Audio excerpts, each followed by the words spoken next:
Welcome to ETU Free Mastermind CRT Bootcamp Chapter 11. In this chapter, we're talking about SMT Divergence, which is a very crucial concept in the market, and how this helps you understand reversals and many other aspects as well, right? Talk about it. By the way, it's not a PDF, just to let you guys know. SMT Divergence. SMT Divergence Introduction. We're going to be covering this right over here. Symmetrical and non-symmetrical markets, combination of pairs, assets for SMT Divergence. So I'll give you guys a combination of the pairs and the assets, right?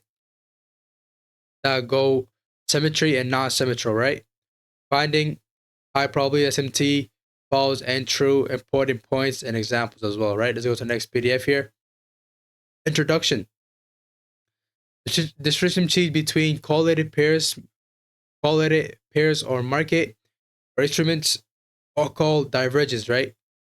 Identify divergence at key areas and key intervals with the help of ICT concept is called SMT divergence. SMT divergence signals potential continuation or reversals in the market. So I was kind of wrong. So you as well could help you that the continuations. SMT divergence are used as a confluence for already pre-existing trade idea. So if you're using this without a pre-existing trade idea during that specific time, during that session, or during that swing trade, don't use it alone, or you will end up to failing this, right? Let's go to the next page here. Symmetry and non-symmetry. Symmetrical market conditions occur when two correlated assets or instruments move in a complete symmetry. That means they move the same way up and down, right? Constantly forming the same market structure in order flow. This often leads to continuation of price movements. In contrast, a non-symmetrical market condition arises when two correlated assets or instruments move into non-symmetrical market structure with highs and lows occurring in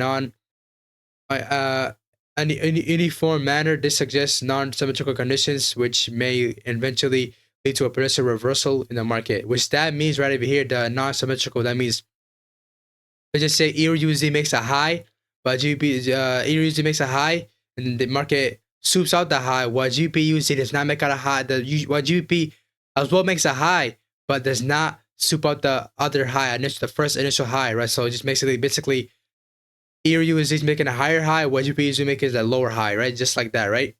Swing low and a swing high, right? So just like that. Not a swing low, swing high. What I mean by that is one of them is a breaker and one of them is not, right? Breaker swing and one of them is just a swing high, right? It's kind of hard to say that, but I'll show you guys on our market. I'll show you guys an example as well, right? Symmetrical conditions, right? In symmetrical conditions, when DXY makes a lower low, foreign currency makes a higher high, right? This is basically, these are not correlated, right? There's a positive correlation and there's a negative correlation, right? A positive correlation with that means a positive correlation means both of the pair move in the same way. A negative correlation means where the two pairs move the opposite way, right? So DXY move the opposite way as from foreign as in ETU, right? Because you guys know that, right? This confirms current price action and the underlying order flow is likely to continue, right? It's basically symmetrical, right? So while DXY is making a lower low, foreign currency is making a higher high. So that means they're moving in the same way. So they're moving in a symmetrical condition, right? So they're making, this is a negative correlation, but there could be a positive correlation as well, right? So now let's go to the next one. In this case, in some condition, when DXY makes a higher high, foreign currency makes a lower low, right? This confirms current price action and the underlying order flow is likely to continue. That means there's no non-symmetrical condition where the market is going up. So where, let's just say, DXY is making a lower low, right? I mean, DXY is making a higher high, but the current foreign currency is making not a lower low. He's making a low, and this other low right over here does not surprise this low, right? We can talk about it right now. Talk about the non-symmetrical conditions and non-symmetrical conditions. When DXY makes a lower low, foreign currency fails to trade higher than the previous high. This is the SMT divergence. This does not confirm current practice and underlying order flow is not likely to continue. Reversal likely to happen, right? You can see how DXY is making a lower low, but this doesn't, right? So that's called SMT right over here, right? While the foreign, let's just say EU, right? Let's not call it foreign, right? While EU is making a high, DXY is making a low, right? But DXY, they're both pushed out, right? But DXY shoots out that low, but DXY does not support that high, right? That means there's SMT, right? That means they're not moving the same way. They're not symmetrical, and that SMT is confirmed, and the reversals are likely to happen, right? Same to here, right here. You can see EU is making a low, while DXY is making a high, right? But EU comes back down, purges out the low, while DXY isn't, right? That means, and this is another way of saying this is different, the same thing, right? But flipped around, right? So that means a continuation is likely to happen, right? So continuation to the upside. Let's just say EU is going to the upside. A continuation to the upside is likely to happen, while DXY is constantly going to the upside as well. And the reversal to the downside are happening. I'm saying that a little bit wrong there, but yeah, let's get to keep on going. Don't listen to that word. That word right there is kind of confusing to listen to. But then because in this showcase right here, I don't know what's the order flow, right? So I don't know if it's gonna go upside or downside, right? But likely is a reversal likely, right? Combination of assets, right? For SMT, forex currency pairs for SMT divergence. So it's gonna be EURUSD and GBPUSD, and this right over here is a positive correlation. That means they move the same way, right? And EURUSD and DXY, that means a negative correlation. That means they move in the opposite way. USDGPY, right? And USD Chef, right? I think they move the opposite way, or like correlated, right? They move the same way. What do you call it? EUD USD and NSD USD, right? They're the combination. For other combinations for Bitcoin, whoever trades is an investor in Bitcoin, Bitcoin and ETH are a correlated pair. Gold and silver, gold and the USD is a gold and DXY is a correlated pair. Gold and silver is a correlated pair, and ES and NQ and the Dow is a correlated pair, right? Finding high probability divergence. SMT divergence occurs when occur and form on every time frame and literally every hour. This is very true. However, there are both true and false SMT divergence. If you trade SMT divergence, you're going to likely end up losing everything. As I said in the beginning, don't trade it. You must have a pre-existing trade idea, because this concept is not meant to be used to alone, right? It's meant to have a pre-existing trade idea for that specific session, that specific day, that specific week, right? That means basically, if you're a weekly trader, then you can use that, right? If you're a day trader, you can use a 4-hour, right? For the specific session, there must be a SMT divergence, and you must already have a pre-existing trade idea to the upside or downside. And that's why we use certain filters to eliminate false SMT divergence and focus on a high probability divergence, right? We'll discuss it, these filters here, right? Go to the next chapter. Filtering SMT divergence. Important filters for identifying high probability divergence. SMT divergence formed at higher time frame key levels, right? This is very true, by the way. SMT divergence formed at CRT highs and CRT lows. This is very true, by the way. Keep in mind, these are very true. And as you guys know, this is a CRT bootcamp, so everything's are revolved around CRT, right? SMT divergence formed at key times. Well, that with the key times, don't get confused by the key time. That means kills. So this whole CRT, the Mastermind CRT bootcamp. Most of us are intraday traders, so we don't have to worry about the Pacific month. We don't have to worry about the Pacific week.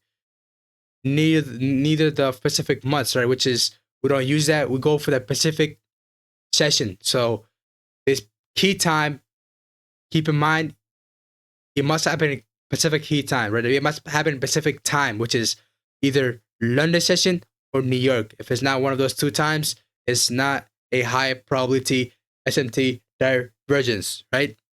SMT divergence formed at the previous day's high / week highs and lows. And this right over here, I don't focus on this so much, but if I do see it, I will definitely use it, right? The previous weeks, that means the previous, right? That means we're trading on the 12/30th, right? Which is Monday. Your previous week would be like the week before it, right? The week before it, which would be your previous week, right? So it can't be weeks before it. It has to be the week before it. That's why it's named the previous day / week and not days and weeks, right? Keep that in mind. S&P divergence formed a key market structure. So the market is bullish, right? Market does a little retracement to the downside. That's let's just say this is EU, right? And let's say GU, right, goes up as well, but GU goes all the way down below that low. Now there's an SMT. Eventually, GU is gonna push up, and EU is gonna push up, and GU as well, right? But for a daily swap, let's just say the structure is bullish, market is going up in EU, and saying the GU is, not EU, DXY is constantly pushing down, right? And that high that EU has, right? EU goes down, shoots out the low, right, and goes back up. But GU does not sweep out that high and goes back down, right? Simple as that. So now let's get to the examples here. S&P divergence with a correlated pair. As you guys know, we trade only EURUSD and GBPUSD. This is my case. I don't know if you guys trade, but whatever you guys trade, right? But for S&P divergence for EURUSD and GBPUSD, you can see market made a high here, made a low, right? Market made a high here, and eventually market made a high here, made a low here, but guess what? When the market pushed back up, what did the market do? EU purged it out, while GU did not, right? So that's SMT right over here, right? And you can see, and that caused the move to the downside. They both move the same way, regardless, gonna move the same way, but this helps you with, understanding the market better and avoiding losses, right? Because sometimes you can see they both tap a key level, right? So when there's not a key level there, the SMT divergence, if there's there, right, and you're looking for it, you might get a loss because you did not wait for a high time frame key level, right, which is very important. If I'm trading the 15-minute time frame, my high time frame key level is from the 4-hour, not the hourly, right? So keep that in mind as well. SMT divergence right over here, you can see it made a high, right? The market made a lower high, while GU made a high and eventually made a higher high, right? So having SMT divergence, eventually you can see both of them had a bearish movement, right? And especially for me, before we move on forward, SMT divergence, I don't like to use it. I mean, it's not a concept I can't deny. Oh, I don't want to use it or use it, right? There's no answer to that like that, right? But the way I like to do my SMT divergence is like I like the pair who makes the higher high or makes the lower low. I like the pair who purges the liquidity because that means orders are getting purged and new orders are coming. When there's a pair which is making a lower low, but the other it makes a higher low, I think SMT divergence like that. That means market is not purging, and then that means smart money is in their play. So smart money has already accumulated. So yeah, that's the only reason I don't like it, right? Because I want to trade the pair that purges liquidity and fills orders, then goes to the downside, right? And other way would be the pair that makes a, let's just say it makes a lower low, but then makes a higher low. That pair, that means your entry should have already been there, but that means your entry should have already been there, right, on that trade. But you could get a re-entry on a CISD, right? So when the market makes the SMT divergence, eventually you gotta wait for the SMT divergence to be confirmed, because a lot of you guys misunderstand one thing: confirmation for for SMT divergence. How can you confirm a SMT divergence? How can you confirm it, chat? Not chat, I mean the people who are watching, right? How can you confirm a SMT divergence? By having a CISD right afterward, right? So let's just say EU makes a higher high, right? Well, EU makes a high, then eventually makes a higher high, right? But GU makes a high, eventually makes a lower high, right? So that basically there's an SMT right over there.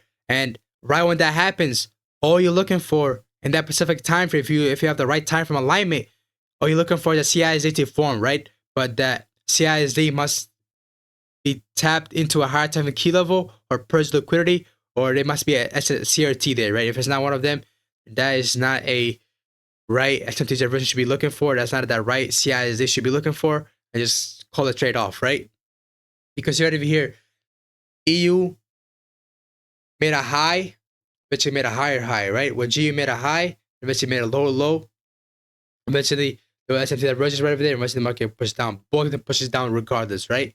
But this helps you eliminate confusion in the market, and it helps you eliminate a little bit losses, right? It helps you eliminate losses as well. And here's let's talk about the SMT divergence with the CRT, because CRT does have SMT divergence, right? This is EU, this is GU, right? Just I mentioned this is EU, GU, right? EU goes pushes out the CRT high, taps the high to the key level, then eventually makes a purge down here, makes a CISD, confirm the CISD, eventually goes down. While GU does not purge it out, but we have a context here. So let's just say we're already in a key level here, right? So that CISD right over there. So that the SMT right when it gets purged, right? Right around CRT high gets purged, and this one doesn't purge it out. That means there's a non-symmetrical conditions, and right all we waiting for is a CISD. But that CISD we must be in a key level, or don't trade it, because it will be a lower probability because market could go back down, right? Give you the CISD entry, eventually go back up, right, and stop you out. And that will be considered as a false SMT because that CISD confirmation still has to be met, right? But for the CISD, it did not purge out a CRT, but during this specific time, there is a what do you call this, SMT, right? So it's gonna prevent from that happening. But you still do need a key level, a high different key level for this, right? Let's move on. There's another one right here. You can see CRT right over here. This is a CRT. This is EUG, right? For EU did not push it out, but GU did, right? You can see eventually both push up. But you can see CRT this CRT did not push it out, while this one did, right? Simple as that. Go to the next one. You can see this one made a higher high, while this one made a lower low. So that is a SMT right over there. Eventually market both of them push down regardless, right? But that's the point of it, right? But it's just meant to help you avoid confusion and avoid losses, because you could potentially get a wrong false SMT, stick to the trade, but get a stop loss because you did not filter out the false SMT to the true SMT. A true SMT must be at a specific time, which is a kill zone for an intraday trader, right? So a London session or a New York session, right? It must be at a higher time and key level. And previous week, previous day, I don't see that happening too much in the market, but could definitely happen, right? I don't know. I haven't counted it yet, and I don't really look at it as well. I don't really look at the daily, weekly SMT. But yeah, and you can see right over here, SMT divergence. Because when I do my SMT divergence, the reason I say that is because I go to the 4-hour time frame and look for my SMT divergence, because I'm an intraday trader, right? There's no need for me to look at the weekly. You can see how GU is making a lower low. This is not even GU. This is a different pair here. This looks like to be S&P 500 and NASDAQ, right? S&P made a high, then eventually made a higher high. What and NQ made a high, then eventually made a lower high, right? So that's SMT divergence. Eventually, both of the markets still went down, right? You see, S&P 500 made a low, eventually made a lower low, whereas NQ made a low, eventually made a higher low, right? Simple as that. SMT divergence. But this one purged out locally, while this one didn't. So this one helped it prevent from happening. And you can see the confirmation with this would be right here. Look, confirmation would be this CISD, right? It says CISD right over here is your confirmation. Now eventually from here you're looking for a long there, right? Send you to this. Your confirmation is the CISD looking for long. I'll kind of go back in the chart and show you this one as well. And your confirmation for this would be what? CISD. You can see CISD got created, tapped it, and eventually went down, right? Your confirmation for SMT divergence would be a CISD. So right when you see a pair take out a CRT high, it looks like to be a non-symmetrical condition. You don't enter the trade just like that. You wait for a CISD, because CISD gives you a take profit and a sell stop, right? Predetermined. So that's what's very important for you guys to do that, right? And let's go to our last one right over here. Important points. SMT divergence should only be used as a confluence for a pre-existing trade idea, identify and trade SMT divergence only at key levels and key times. So these are the only 2 important things, right? You don't have to worry about the previous days, previous week, right? The only thing you gotta care about is the high to the key level and key time, which is the specific session, right? Avoid trading false SMT divergence at random times and random places. I said avoid trading false SMT divergence in random places. So if it's not a at the high time key level or key time, avoid it, right? And you must have a pre-existing trade idea to this as well. SMT divergence should not be used as a predominant concept to generate ideas, because this, as I said, it should be only used as a pre-existing, because all this does is tell you that smart money is in the play. So smart money is looking to reverse the position or continue the position, right? So that means smart money is in the play. Smart money is moving. Smart money is in the market and it's gonna move the market, right? The best SMT are formed at key times in the direction of the higher time frame drawn liquidity, right? So that you can see, keep in mind of this, the best SMT are formed at key times in the direction of the higher time frame drawn liquidity. So if the weekly you're bearish, right, and you have a 4-hour SMT to the downside, that would make sense for you. That would make the SMT a higher probability. And let me give you guys a chart example. So let's get to the charts and give you an example on that, because this is a very important concept here, right? And this happened today, and I don't know why it's not showing this chart right over here. Let me change my thing right over here. You can see SMT divergence with a correlated pair, which was what? GU and EU, right? EU did not present out what GU did, right? As you can see right over here as well. And you see the last important point of the SMT divergence. It is the best when it goes with a high time frame key level. High time frame narrative, right? High time frame bias, right? And higher time frame drawn liquidity. The higher time frame drawn liquidity during this time is bearish. IRL to ERL, CRT to the downside, right? So the higher time frame bias is bearish. So it would make sense for this SMT to hold, because the higher time frame, right? It's going with the higher time frame, drawn liquidity, and as well as at the key time, right? The key time is from New York session to London session, right? As a key time as well. And guess what? It's at the higher time frame key level. And guess what? There's another key level right over here. Now let's go look at the confirmation of this, right? What was the confirmation for this? As in the divergence, you can see CISD got created over here. The CISD confirmed that it's gonna hold, because the CISD got created afterward, right? So keep that in mind as well. And let me show you guys another example. This right over here is another SMT divergence. You can see, go back in the chart, and right over here, you can see, well, this one pressed out the high, but EU did not press out the high. So I made a SMT divergence here, and there is no SMT divergence with this correlated pair, because you can see it did not press it out, right? But you can see right over here, press out the high, while this one didn't. But this one is not at the high time frame. It's not a key time, which is London session or New York session, but it's a high time frame key level, right? Which, as you guys know, nothing's gonna be 100%, right? Sometimes the lowest probability of SMT divergence is probably gonna work out, right? So probabilities, if you want to take the highest probabilities, make sure you guys are using that high time frame key level at the key times, and make sure it goes with the high time frame order flow, not high time order flow, at the high time frame drawn liquidity.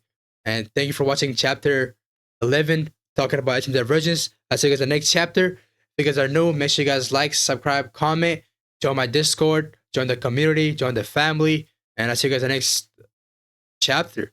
Peace out, and yeah, see you guys later.